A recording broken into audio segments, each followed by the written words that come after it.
I don't want you to feel uncomfortable. Your well-being is the whole reason why I'm here. So, a friend in Toronto has offered me a job. It's policy work, social activism, it's stuff I went to school for. It could be a clean break if that's what you wanted. I mean, do you want to go? If I'm honest, no. I like working with you. And this job, I don't want to leave my brother. Well, then don't be an idiot. I don't want you to go anywhere. I don't know. I guess after last week, I thought it would be good to give you some space to figure out if you could trust me. Em, I told you I don't need you to save me. Not from you. I need a friend. Well, now I feel silly. And you should. I'm trying to figure out how to come out here. I need you.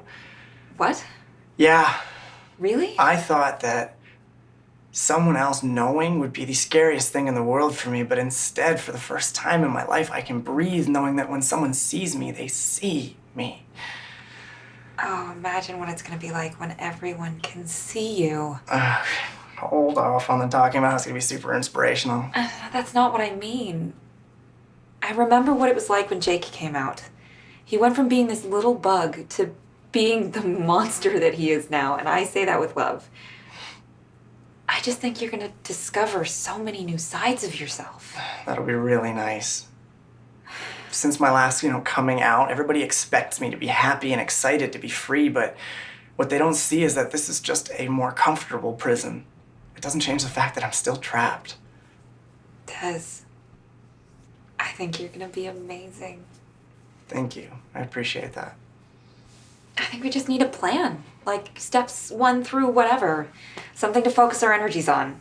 I don't want to do it too fast. Okay. It's too much pressure, and if Morgan takes it badly, well, I can't lose him and my dad at the same time. Your dad might surprise you. I love my dad, but that is not gonna happen. I'm gonna lose him, and I'm trying to accept that as best I can, which is why I'm spending so much time with him right now. I know that when I come out, he's never gonna speak to me again. And Morgan, I love Morgan, but I don't trust him yet. Not with this, at least, not yet. If he rejects me, well, you know how he is. He commits to any position that he has fully and 100% every time. If his position is that I'm a freak, I don't know how I'm gonna survive that. I'm sorry, but he's not a monster. And neither is my father. And yet... Look, you think Morgan can't change, but you should have seen what he was like before he met you. What was he like? He didn't date. He didn't believe in it. His parents broke up when he was pretty young, and there's a lot of divorce in his extended family, and I think he took it to heart. So what, he was celibate? No. I think sex was more of an activity to him. He wasn't unethical about it. I mean, he would never sleep with somebody that had a partner, but honestly, I don't think he believed in love until he met you. So we need a plan. Something to help you work through transitioning slowly. Not like a coming out party. I actually have an idea, and it might be a little crazy, but hear me out. Morgan, he wants his version of Hamlet to be unique, right? He wants it to stand out, and he knows that I can play it standard. Yep. Maybe he'll give me a little room to do something experimental. It's something that I came up with in high school, actually, and I've always wanted to do it. Okay. Hamlet is the perfect prototypical man, right? He's a straight, handsome, and honorable prince, but the guy, he is out of touch. He sees things. He's isolated. He doesn't fit in. All right. What if Hamlet were trans? Interesting.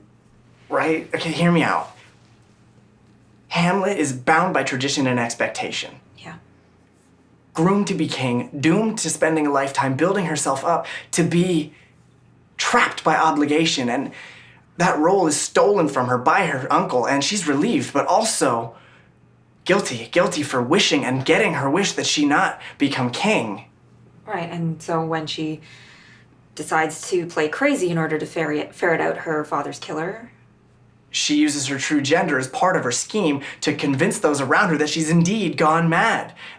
As she agonizes over whether or not to avenge her father, she becomes more and more obviously female until at the very moment that she achieves her victory and vengeance and kills the usurper, she's fully embraced herself as a woman and thus in dying is inoculated from ever having to be forced into kingship. And as Hamlet hides in plain sight, I can too. Des. That's brilliant. I can already hear Morgan crowing about authenticity and stories that need to be told. And if you feel like you're not ready to transition, it was just a role. That is a good reason for us to talk about what being trans means to Morgan and finding out how he feels about it and whether or not he's attracted to me as a woman.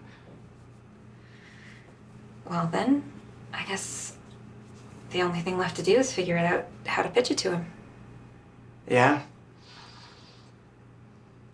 You need more coffee? Always. Okay. Thanks. You're welcome.